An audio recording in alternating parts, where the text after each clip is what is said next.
jemaah salat maghrib dan isya yang dimuliakan Allah, insyaAllah kita akan sambung pelajaran kita masih seputar fadilah atau keutamaan beriman kepada malaikat. Di pertemuan yang lalu kita sudah bahas dua fadilah. Yang pertama yaitu beriman kepada malaikat menunjukkan kebesaran Allah, atau dengan itu menambah keyakinan kita kepada kebesaran Allah dan kekuasaannya. Yang kedua, beriman pada malaikat membuktikan kesempurnaan iman kita. Kita lanjut fadilah berikutnya kepada malaikat, yaitu dengan beriman pada malaikat maka menjadikan kita selalu mawas diri agar tidak terjerumus ke dalam dosa.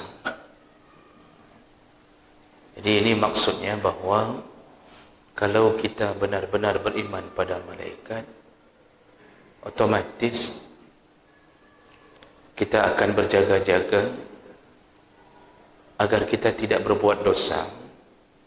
Karena salah satu daripada tugas yang diberikan Allah pada malaikat mengawasi kita. Dan kita diawasi 24 jam. Tidak berkurang sedikit pun. Tidak ada kelalaian sedetik pun. Jadi setiap detik di dalam pengawasan malaikat. Dan ini oleh orang yang beriman dijadikan sebagai alasan untuk tidak berbuat dosa, baik terang-terangan ataupun di dalam kegelapan. Karena walaupun dia berada bukan di hadapan manusia, tapi di dalam bilik kamarnya, tapi malaikat ada di bilik kamarnya. Allah Subhanahu wa taala menyebutkan dalam surat Al-Infitar ayat 9 sampai 12, kata Allah, wa inna 'alaikum lahafizin kiraman katibin ya'lamuna ma taf'alun. Kata Allah, sesungguhnya setiap kamu ada hafizin, malaikat yang mengawasimu, menjagamu. Kiraman, yaitu dari malaikat-malaikat yang mulia, katibin, yang selalu menulis. Jadi mereka menulis. Ya'lamuna ma taf'alun. Dia selalu tahu, mereka itu selalu tahu apa yang engkau lakukan. Dalam surat Qaf ayat 18 sering kita dengarkan kalimat Allah, ma yalfidhu min qawlin illa ladaihi raqibun atid. Setiap lafaz yang keluar dari mulut seorang hamba pasti dicatat oleh malaikat raqib dan malaikat atid. Jemaah maka Allah, dua ayat ini di samping banyak ayat yang lain yang mengatakan tentang pengawasan malaikat kepada kita. Di malaikat ini kalau sudah ditugaskan Allah nulis, ya nulis. Kalau Allah tugaskan mengawas, ya mengawas. Kita sama manusia, kita sewa satu orang untuk mengintai orang yang kita inginkan. Berapa jam dia mampu mengintai? Paling 2 jam, 3 jam. Setelah itu orang yang kita sewa untuk mengintai akan mengantuk, lelah, dia perlu makan, dia perlu minum, sehingga lepas dari intaiannya. Tidak begitu dengan malaikat. Dia tidak butuh makan, dia tidak butuh minum, dia tidak butuh istirahat. Maka berhati-hatilah dengan muraqabah atau pengawasan dari Allah melalui malaikat. Sampai tadi Allah katakan bahawa setiap lafaz yang seorang hamba keluarkan dipastikan tercatat oleh Raqib dan Atid. Kalau kita buka catatan para ahli tafsir ketika menafsirkan ayat ini, mereka juga membuat makna atau pengertian-pengertian apa yang dimaksud dengan Raqib dan Atid. Itu nama malaikat atau sifat malaikat. Maka kita dapatkan beberapa keterangan.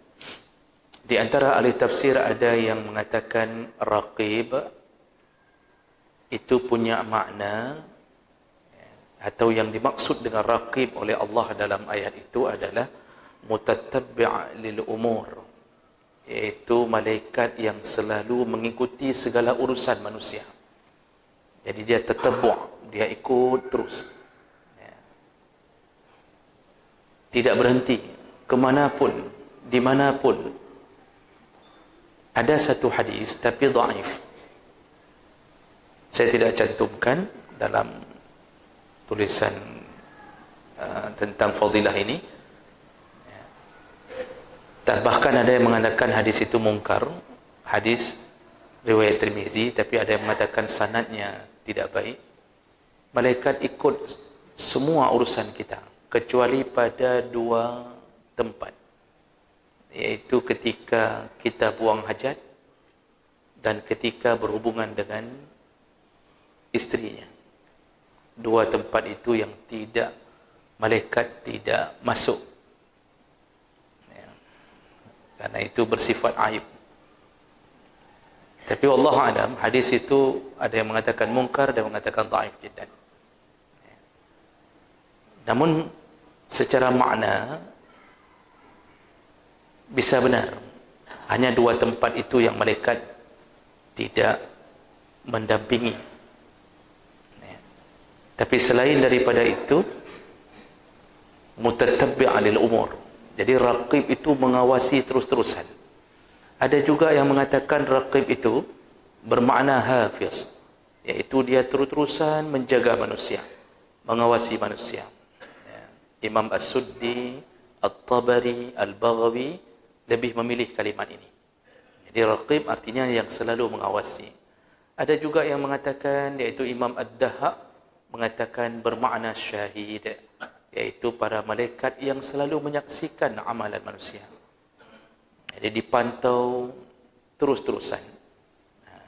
Sedangkan kalimat Atid,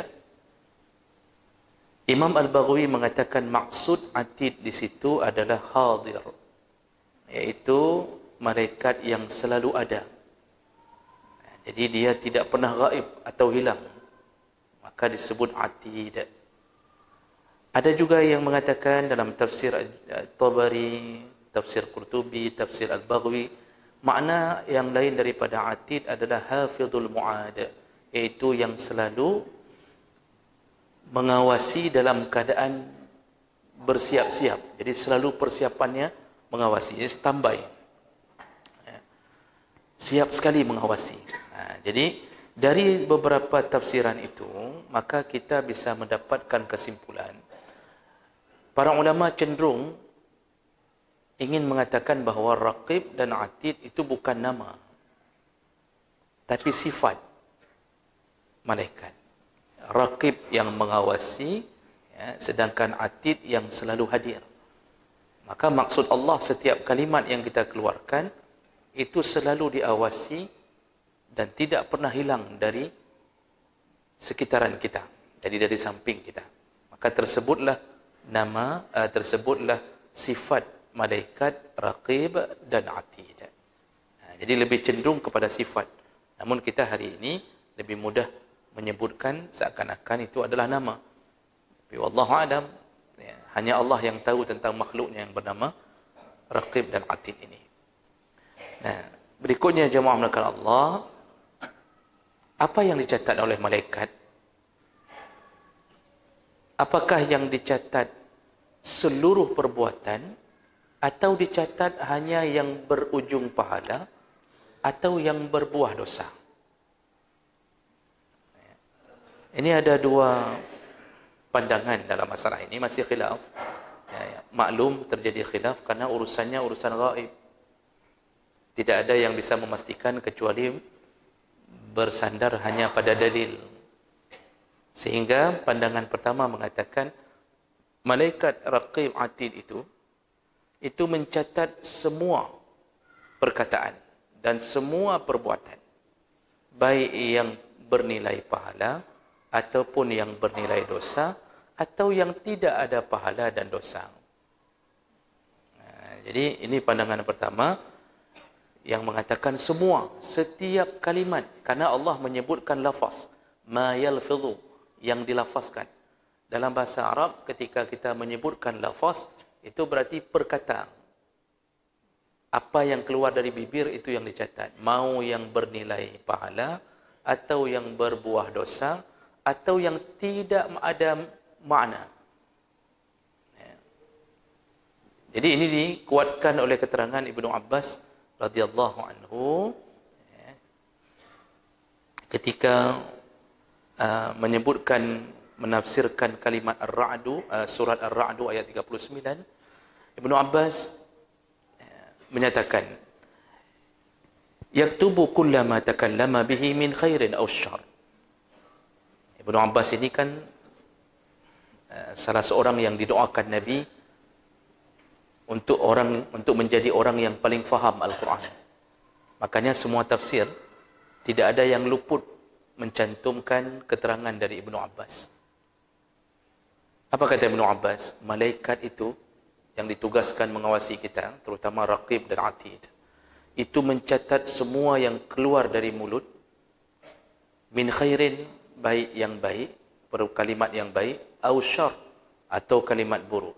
Hatta innahu la yaktuba qawluhu, sampai dia pun mencatat kalimat yang tidak yang tidak ada pahala, tidak ada dosa. Contoh, qawluhu akaltu, aku makan, syaribtu, aku minum, zahabtu, aku pergi, ji'tu, aku datang, ra'aitu, aku lihat. Semua. Hatta iza kana yawm al-khamis urida qawluhu wa amaluhu fa uqirra minhu ma kana fih min khairin aw syarr wa ulqiya sa'iruhu. Lalu dilanjutkan, nanti semua yang dicatat itu, jadi malaikat tidak peduli apapun, kita bilang nak ambil minum, nak dicatat, ambil dicatat, minum dicatat. Ini kadang-kadang kita sambil menunggu azan maghrib, kita kan duduk sebentar Pak, di luar duduk kan, macam-macam. Ada yang bicara tentang politik, bisnis, semua apa yang keluar dari mulut semua dicatat, kata Ibnu Abbas. Nah, ketika datang hari Khamis, maksudnya shift pergantian malaikat untuk menaikkan amal, itu kan Senin dan Khamis. Nah, ketika berhadapan dengan Allah Subhanahu wa taala, maka Allah lah yang menyeleksi kalimah-kalimah itu. Yang baik tetap ditinggalkan, yang buruk tetap ditinggalkan. Artinya tercatat baik dan buruk. Sedangkan kalimat-kalimat yang tidak ada makna, tidak ada nilai, ya, seperti kalimat-kalimat mubah tadi, ya, pergi kamu pergi, begitu-begitu Pak. Itu semua yamhullah, dihapus oleh Allah, ma yasha' wa yusabbit. Allah hapus yang tidak bernilai. Yang tertinggal hanya kalimat yang bernilai pahala dan kemudian yang menyebabkan dosa. Itu yang tertinggal dalam catatan amal. Ini pandangan pertama yang menyebutkan bahawa Allah menyuruh malaikat catat semuanya. Semuanya. Setiap lafaz. Bayangkan Pak. Makanya ketika dihadirkan kitab di padang mahsyar dalam surat Al-Kahfi, kan disebutkan penduduk padang mahsyar begitu mendapatkan kitabnya, lalu mereka terheran-heran, lalu mereka saling berkata, ma li hadzal kitab, ada apa kitab ini, aneh sekali kitab ini, la yughadiru saghiratan wala kabirah, tidak ditinggalkan sedikit pun dalam catatan. Yang kecil tercatat, apalagi yang besar. Saghirah tercatat, apalagi yang kabirah. sekecil-kecilnya. Asal keluar dari bibir, sekecil-kecilnya. Makanya Imam Hanbali rahimahullah itu disebutkan ketika beliau merintih saat merasakan sakit karena beliau disiksa cukup lama dalam penjara karena mempertahankan status Al-Quran adalah kalam Allah, bukan makhluk, dan beliau mendapat ujian berada di bawah rezim Mu'tazilah yang mengatakan Al-Quran itu makhluk, bukan kalam. Itu puluhan tahun Imam Hanbali di penjara, disiksa, dicambuk setiap hari. Setelah keluar, dia sakit. Lalu dia merintih. Jadi ketika sakit bekasan siksa itu sedang kambuh, terdengar rintihan. Lalu kemudian Imam At-Tawus mendatangi Imam Hanbali dan dia berkata, yuktabu al-malak kulla syai' hatta al-anin. Wahai Ahmad bin Hanbal, malaikat itu mencatat semua sampai al-anin, sampai rintihan pun dicatat. Semenjak itu Imam Hanbali tidak merintih lagi. Ini nasihat antara seorang ulama dengan ulama yang lain. Jadi Imam Hanbali tidak mengeluarkan suara rintihan. Jadi ketika kita sakit, kita mengerang, kemudian merintih, mengeluh, suara rintihan itu pun dicatat. Kalau suara rintihan itu bahagian daripada tidak menerima ketentuan Allah, masuk ke dalam catatan keburukan. Berarti tidak terima. Kalau rintihan itu hanya sekedar mengeluarkan atau meringankan rasa sakit, karena biasanya kalau sudah keluar suara agak kurang sedikit sakit. Kita itu kan kalau sedang menderita, menangis, berkurang. Pindah ke orang yang mendengar nangis kita. Jadi tangisan itu mengurangi beban. Makanya kalau orang sedang terbeban, tangis saja. Jadi sampai segitunya keterangan tentang dicatatnya oleh malaikat semua. Nah, ini pandangan yang pertama. Pandangan yang kedua menyebutkan yang catat hanya amalan yang bernilai pahala dan dosa. Jadi yang hari-hari yang tidak bernilai itu tidak dicatat. Dan itu juga disebutkan dalam salah satu tafsir dalam kalimah yang lain oleh Ibnu Abbas. Jadi Ibnu Abbas juga menafsirkan yang ini, juga menafsirkan dengan maksud yang berbeda. Jadi Ibnu Abbas juga mengatakan innama yuktabul khairu wasyarr. Kata Ibnu Abbas, malaikat itu ditugaskan mencatat yang baik dan buruk. Wala yuktab ya ghulam, dia tidak akan mencatat panggilan yang tidak bernilai. Contoh ketika kita memanggil ya ghulam, hai anak muda. Nah, misal atau kita mengatakan asrij al-faras, ikatlah kuda itu. Atau wa ya ghulam asqini al-ma', wahai anak atau anak muda, tuangkan air kepada aku. Itu tidak bernilai pahala, tidak bernilai dosa. Itu tidak dicatat. Jadi perkataan hari-hari kita tidak dicatat. Ini pandangan yang kedua. Wallahu a'lam, tapi pandangan pertama sepertinya lebih dekat dengan kebenaran karena kalimat yang dimaksud oleh Allah ma yalfidhu itu adalah kalimat setiap lafaz yang keluar dari mulut seorang hamba.